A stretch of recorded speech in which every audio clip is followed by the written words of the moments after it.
नमस्ते साथीहरू।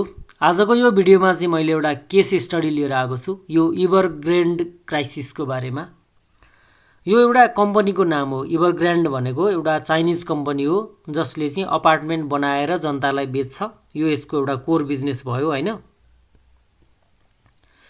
यो रिसेन्ट टाइममा डुबेको न्युज आयो भनौँ न। डुबेको इतिहास त लामो छ। रिसेन्ट टाइममा चाहिँ यो डुबेको एउटा खबर बाहिरिए सँगसँगै के भयो भन्दा मार्केटमा एकदमै शेयर मार्केट क्र्यास भयो यो कम्पनीको।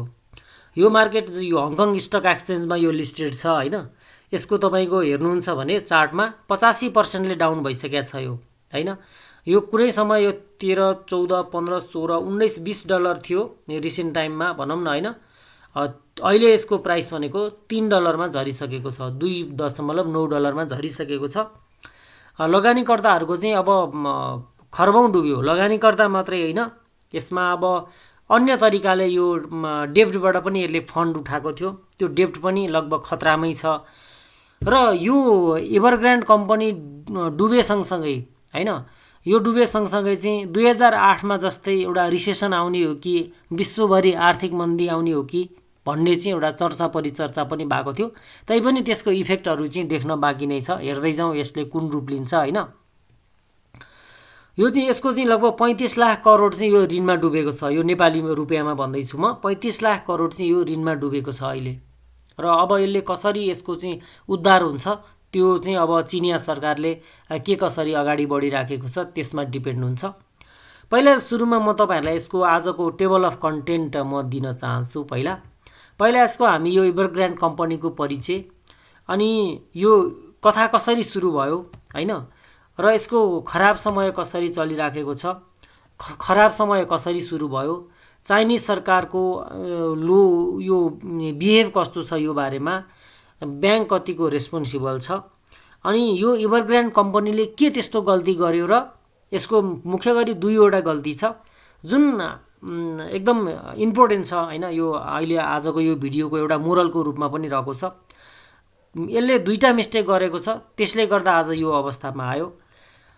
र यो लेमन क्राइसिस जस्तै यसले 2008 मा आएको रिसेसन जस्तै यसले चाहिँ एउटा आर्थिक मन्दी ल्याउँछ त भन्ने सन्दर्भमा पनि चर्चा परिचर्चा भएको छ। अनि अन्तिममा हामी नेपालको परिप्रेक्ष्यमा पनि यो घटनाबाट हामीले के मोरल लिन सक्छौं त त्यो पनि तपाईहरुलाई म बताउने छु।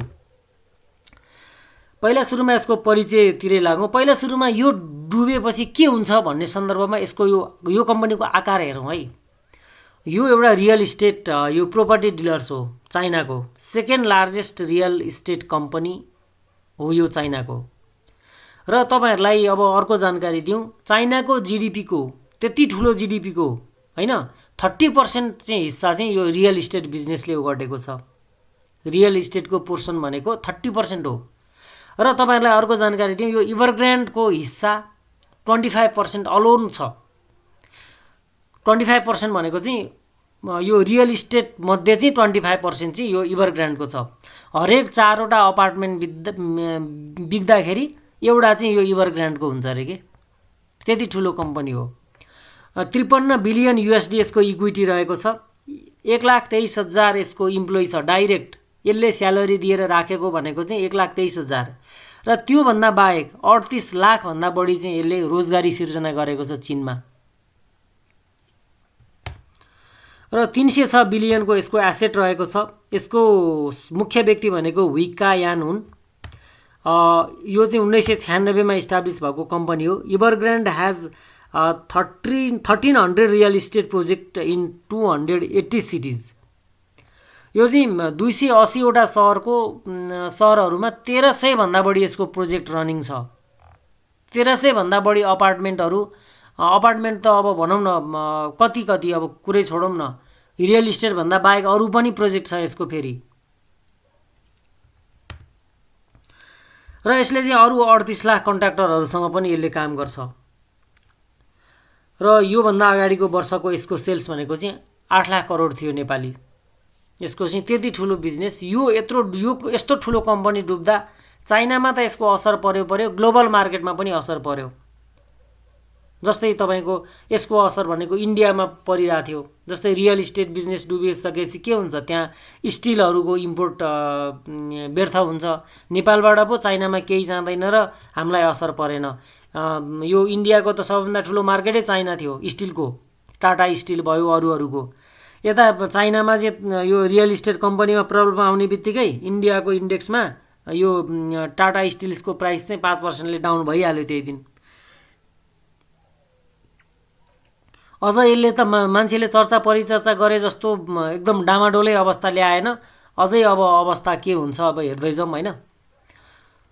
यो 2008मा चाहिँ अमेरिकामा यो लेमन ब्रदर्स ब्याङ्क डुब्या थियो नि, हो त्यो डुबेपछि त ग्लोबल्ली असर परेको थियो।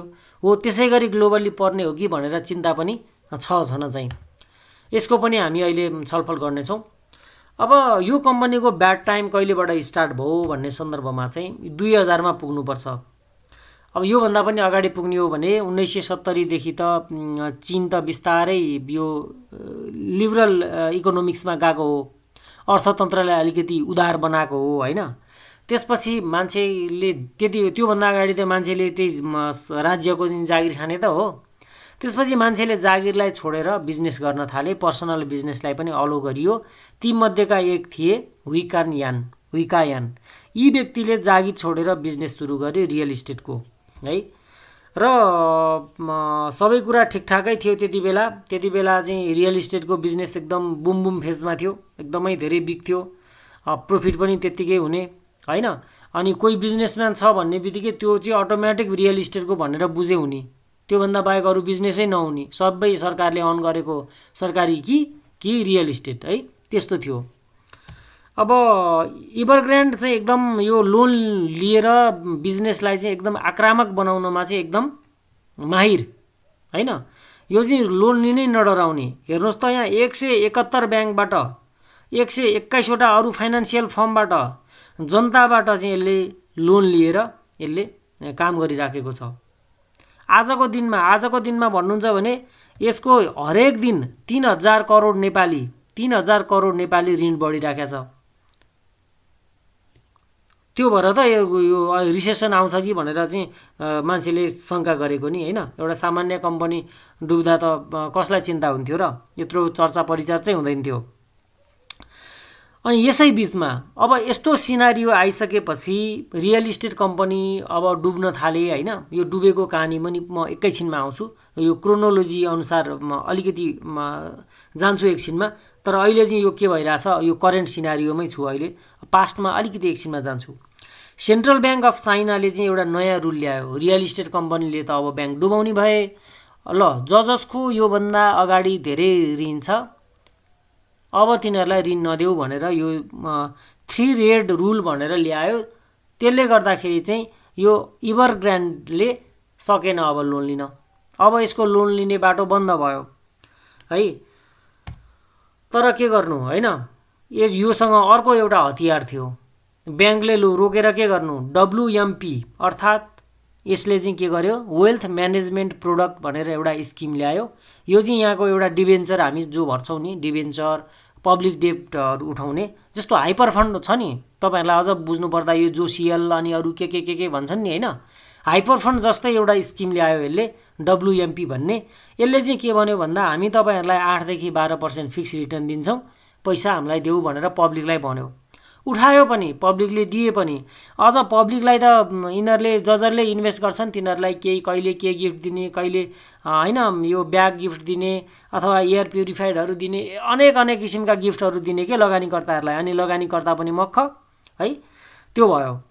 तपाईँहरूलाई यो मैले अघि नै यो हाइपर फन्डको कुरा जोडिहालेँ। कहीँ न कहीँ डाइरेक्टली होस् या इन्डाइरेक्टली होस्, यस्तै खराब कम्पनीमा यो हामीले अहिले नेपालीहरूले जति हाइपर फन्डमा लगाइरहेछन् नि पैसा, त्यो डाइरेक्टली इन्डाइरेक्टली यस्तै कम्पनीको हातमा जाने हो र स्टार्टिङमा यसै गरी रिटर्न दिने हो। कथम कदाचित त्यो कम्पनी रिगेन हुन सक्यो भने त्यो पैसा फसेन, नत्र अलमोस्ट केसमा त्यो पैसा जान्छ। अहिले 2-4 महिना त्यो फिक्स रिटर्न पोर्टफोलियोमा थप्दिया भरले चाहिँ हुँदैन। यसरी WMP भनेर यो एउटा हाइपर फन्ड स्टाइलले उनीहरूले कलेक्ट गरे।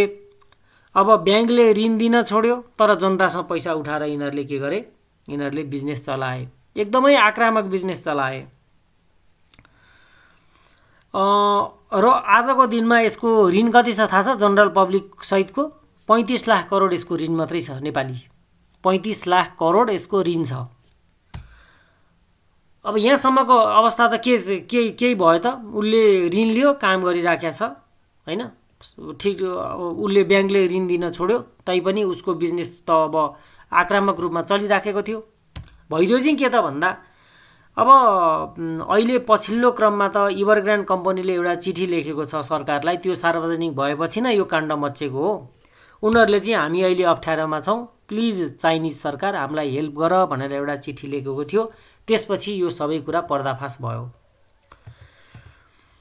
अब यसको वास्तविक अहिलेसम्म अब सबै कुरा राम्रो राम्रो नै गरे। बिजनेस उसले ऋण लियो, बिजनेस गरिराखेको थियो। बिजनेस कसरी डुब्यो त यहाँ हेर्नुहोस् है। एकदम रियल इस्टेट बिजनेस भनेको चाइनाको सबैभन्दा कम्पिटिटिभ बिजनेस। रियल इस्टेट भनेको अपार्टमेन्ट बनाउने अनि बेच्ने पब्लिकलाई। अनि समय कस्तो भइदियो भन्दा यो रियल इस्टेटको प्राइस चाहिँ एकदम धेरै बढ्यो के, एकदमै धेरै बढ्यो। तपाईँहरूलाई एउटा म एकदम धेरै बढेपछि त झन् फाइदा हुनुपर्ने सर किन चाहिँ यो घाटा भयो भनेर सोध्नु होला। म तपाईँलाई एउटा उदाहरण दिन्छु। तपाईँसँग यदि अहिले हाम्रो काठमाडौँको न्यु रोडमा जग्गा छ भने तपाईँले बेच्नै सक्नुहुन्न। हो, आनाको 1 करोड त आउँछ होला। अब कति करोड आउँछ चाहिँ थाहा छैन है मलाई। ल 1 करोड आउँछ होला ल। तर तपाईँले त्यो जग्गा बेच्न सक्नुहुन्न, किनकि त्यो 1 करोड किन्न सक्ने मान्छे पाउन गाह्रो छ नि त। हो, ठ्याक्कै चीनको चाहिँ रियल इस्टेट बिजनेसमा पनि यही भयो कि प्राइस यति धेरै भयो कि त्यो डिमान्ड नभएर होइन, त्यो किन्न सक्ने क्यापासिटी नै कसैसँग भएन। यहाँको चाहिँ हाम्रो युनिलिभरको स्टक जस्तै।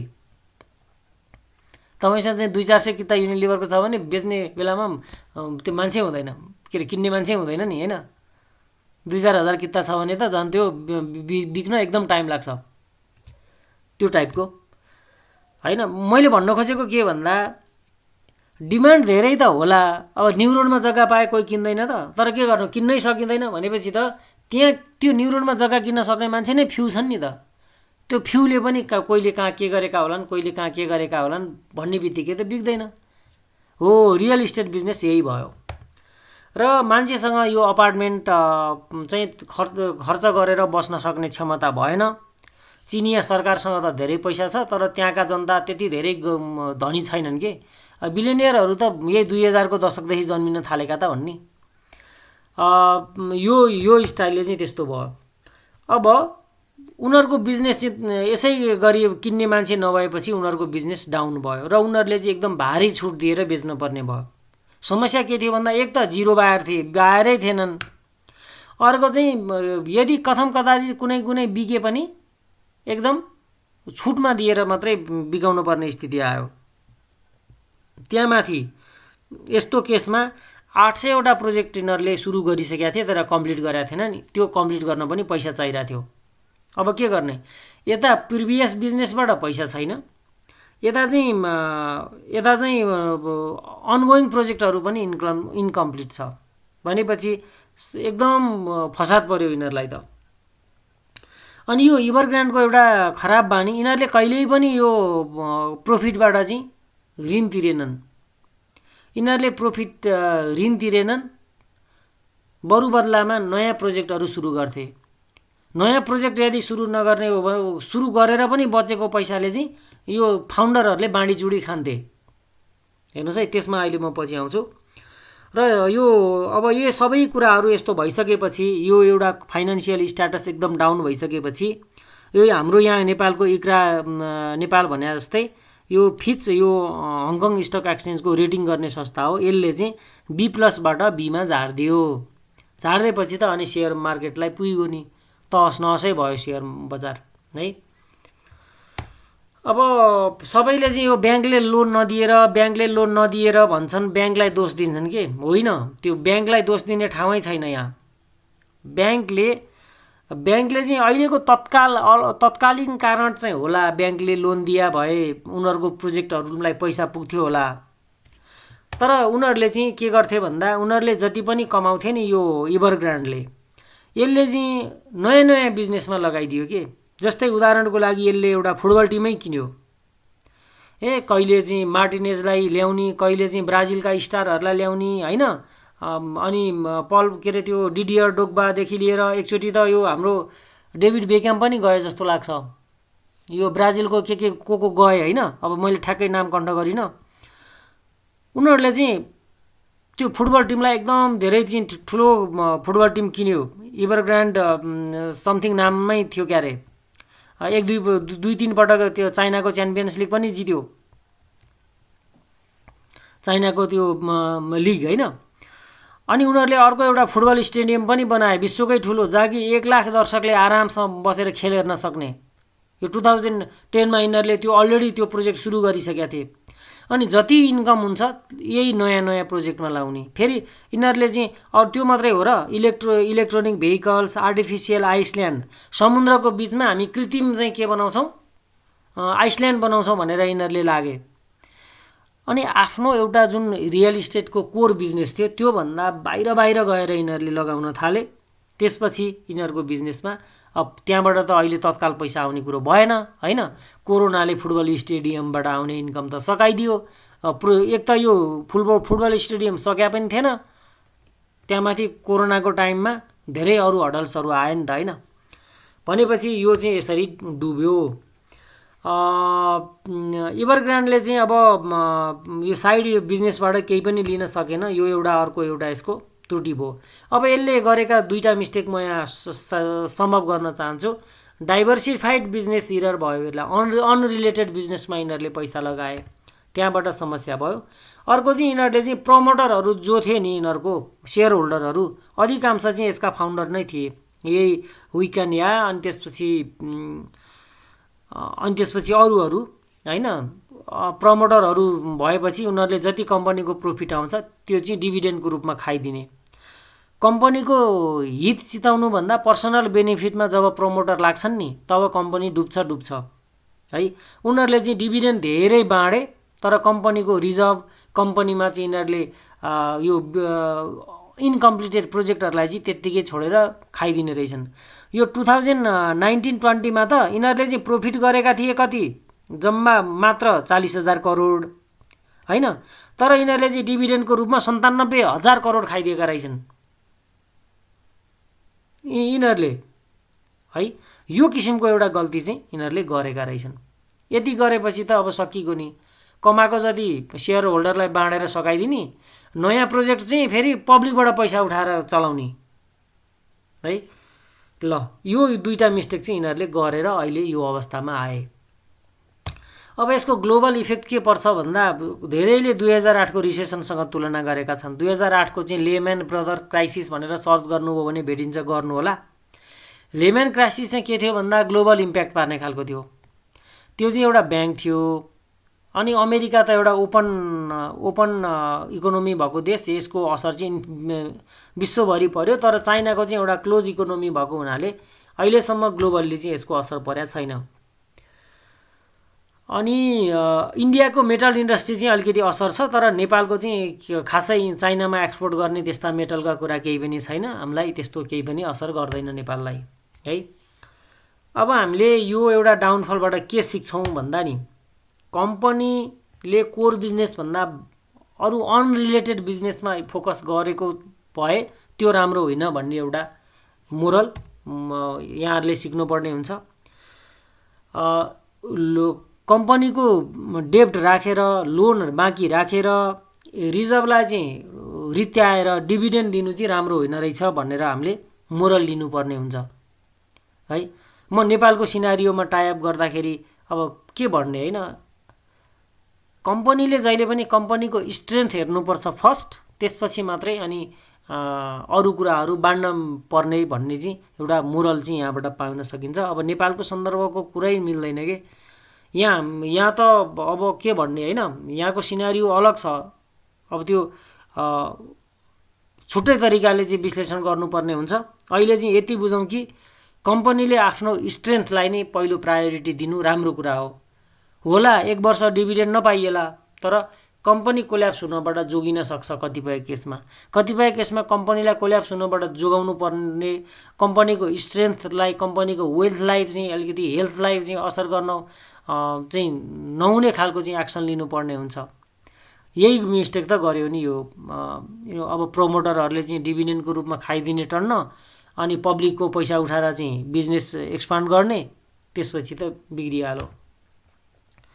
अर्को futuristic approach of industry business पनि हेर्नुपर्ने रहेछ। जस्तै रियल इस्टेट बिजनेस भनेको चाइनाको पपुलेसन त एकदम सीमित छ नि त होइन, त्यहाँ त त्यस्तो धेरै बढ्दैन पपुलेसन, वान साइड पोलिसी थियो। जति बेला पिकमा थियो त्यति बेला सबैको एउटै बिजनेस हुँदैन कि। जस्तै उदाहरणको लागि नेपालमा पनि अब विभिन्न सेक्टरहरू छ, लाइफ इन्सुरेन्स छ, नन लाइफ छ, हाइड्रो छ, यता ब्याङ्किङ सेक्टर छ होइन, वित्तीय संस्थाहरूको आफ्नै बिजनेस छ, म्यानुफ्याक्चर एन्ड प्रोसेसिङको छ। यिनीहरूको पनि भविष्य के छ त? भविष्यमा अहिलेसम्म त बिजनेस राम्रो छ, भविष्यमा चाहिँ के छ त्यो कुरा चाहिँ एकदम ख्याल गर्नुपर्ने रहेछ कि। आजभन्दा 15-20 वर्ष अगाडि काठमाडौँमा साइबर क्याफे कस्ता स्ट्यान्डर्ड साइबर क्याफे थिए, याद छ होला तपाईँहरूलाई। 57 के अरे 58, 59, 60, 61, 62, 63, 64 सालतिर काठमाडौँमा सबैभन्दा चलेको बिजनेस भनेको, इन्कम हुने बिजनेस भनेको साइबर क्याफे थियो। अब अहिले साइबर क्याफे चल्छ र खोलेर? चल्दैन नि होइन। पुल हाउसको जमाना थियो 53, 54, 55 सालतिर, अहिले फाटाफुट्टा मात्रै देखिन्छ। पुल हाउसको क्रेज थियो कुनै बेला होइन। अब अहिले आएर समय सन्दर्भ चेन्ज भयो, अहिले साइबर क्याफे लोप भए, यस्ता धेरै बिजनेसहरू चाहिँ लोप भएका छन्, नयाँ बिजनेस आएका छन् होइन। यसरी हामीले चाहिँ एउटा फ्युचरमा कुनको भविष्य छ कुनको भविष्य छैन भनेर पनि हेर्न पर्ने चाहिँ हुँदो रहेछ। रियल इस्टेट बिजनेस एक पिकमा त पुग्यो, तर एक बायर नै नपाउने स्थिति पनि आयो नि त। अनि ह्युज डेब्टमा यदि कुनै कम्पनी छ भने त्यो राम्रो होइन रहेछ, त्यो पनि हामीले मोरल लिनुपर्ने हुन्छ। यति कुराहरू चाहिँ हो होइन। अब मैले जानेको यहाँहरू समक्ष सेयर गरेँ। एकजना साथीले यो एभरग्रान्ड क्राइसिसको बारेमा बताउनु पर्यो भनेर कमेन्ट गर्नुभएको थियो, उहाँहरूलाई पनि धेरै धेरै धन्यवाद। मैले उहाँकै रिक्वेस्टमा मैले अब यो एउटा नयाँ टपिक भएको हुनाले हामीले बनाउनुपर्छ जस्तो लागेर मैले बनाएँ होइन। हस्, अर्को भिडियोमा चाहिँ यहाँहरू समक्ष फेरि भेट्छु। धन्यवाद।